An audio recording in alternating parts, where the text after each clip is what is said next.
Breaking news, you beautiful birds. Guess what? Video games do not affect your mental health. That's like the worst case scenario. Where, yes, we're talking about this again because it's still used as a talking point by politicians every time something terrible happens. They use video games as a scapegoat as to why bad things happen. And it's been proven time and time again that's not true. So here I am to refute their claims and make them look stupid. Keep in mind I have fake birds in front of me and I'm making them look stupid. It's time for news. Skip it up and that up. Hey everybody, your favorite man with an ass is now on Cameo. You could get your own personalized video message sent directly from me to you. Link to my Cameo below in the description. I look forward to seeing you there. So how many times have I gone through this, but with all of the tragedies that I can't go into for obvious reasons on this channel that have happened recently in the States, what are some of the things they go after to make excuses for, even though there has been evidence and research saying the exact opposite? You had people coming out and saying it's those cyber games. The police officer literally called them cyber games. This is in Uvalde. You see a whole bunch of talking heads in the news. I don't want to bring up anybody specific because I know it'll ruffle feathers, but just think of a talking head or a politician whenever one of these horrible things happen, and what is the first thing they go to, or one of the first things I should say, let me not exaggerate, it's video games, because they know the demographic that watches them or votes for them doesn't understand video games, and like, oh, there's guns in there, so that has to be it there, even though there's a ton of research saying the opposite. So-and-so told me that's the reason, so it has to be true.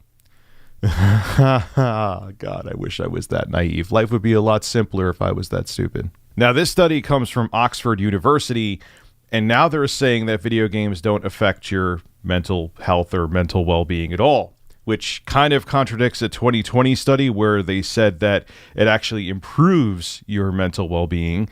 Now they're saying it just doesn't do anything, which is still a nothing burger, is my point. If this is the worst case scenario, it's not a big deal, and people need to stop using video games as scapegoats every time something terrible happens. Anyway, this comes from BBC.com. I'll read it to you, then we'll discuss. A study of 39,000 gamers has found little to no evidence time spent playing affects their well-being. The average player would have to play for 10 hours more than usual per day to notice any difference, it found, and the reasons for playing were far more likely to have an impact, meaning that if someone's depressed and they're escaping to video games, it's different than someone who just wants to play some rounds of Call of Duty because they find it's entertainment. You know, there's people that are depressed who watch TV to escape the depression. Does that mean that everyone who watches TV is depressed? No, I don't know why that needs to be said continually, but it does. Well-being was measured by asking about life satisfaction and levels of emotion such as happiness, sadness, anger, and frustration.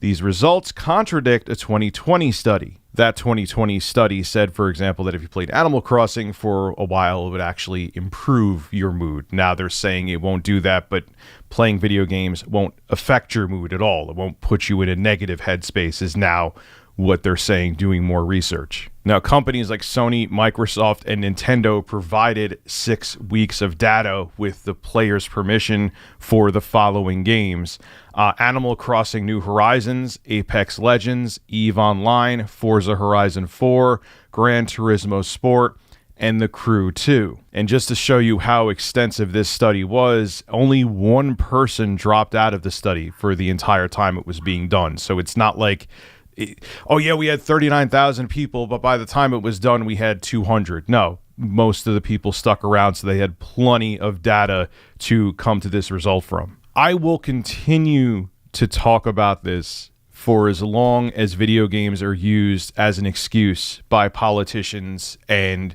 news reporters constantly, even though they're supposed to be journalists, or even though politicians are supposed to base their legislation on facts and evidence. It's not about that, man. It's about them placating to their donors and putting out misinformation to the masses that gets their political agenda across. Okay, that's like, yes, having pizza, depending on how much you have, is bad for you. Are we gonna ban all pizza because there's some people out there like me that can't control how many slices they have. I've gotten better, obviously. Go look at me from 2018. You'll see what I mean.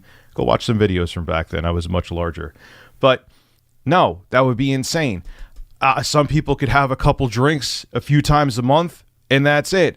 There's other people out there who have alcohol addiction. So should we ban alcohol and bring back prohibition? No. It's a same thing with video games. There was a study that was done, I believe it was Villanova University, just coming to my head now. I did a video on it ages ago. It doesn't matter where the study was done, but one of the people who was conducting the study there said, trying to say that video games are what make people violent is that saying that, oh, this person wore socks, so it must be that people who wear socks are more inclined to commit violent crimes. Everybody wears socks. It's ridiculous. There's a ton of people that play video games. Now, can there be people that have psychological issues that are depressed that go into video games to escape something, but they already have a psychological issue and that's their scapegoat? And then if, God forbid, they do something crazy, something happens and they're like, oh yeah, they played video games. Yeah. But I'm sure there's plenty of people that watch television that did terrible things too. But again, because it's still a new technology, gaming, relatively new, it's still used as a scapegoat because it's an easy, simple excuse that the boomers who watch the news don't understand. And they're like, oh yeah, that has to be the reason. There's no evidence and no research to back it up. As a matter of fact, there's evidence and research to the contrary that video games do not cause people to become violent. But we're going to go with it because that'll placate our audience. That's exactly what it's about. And it's disgusting. This is Rich at Review Tech USA signing out. Have a good one.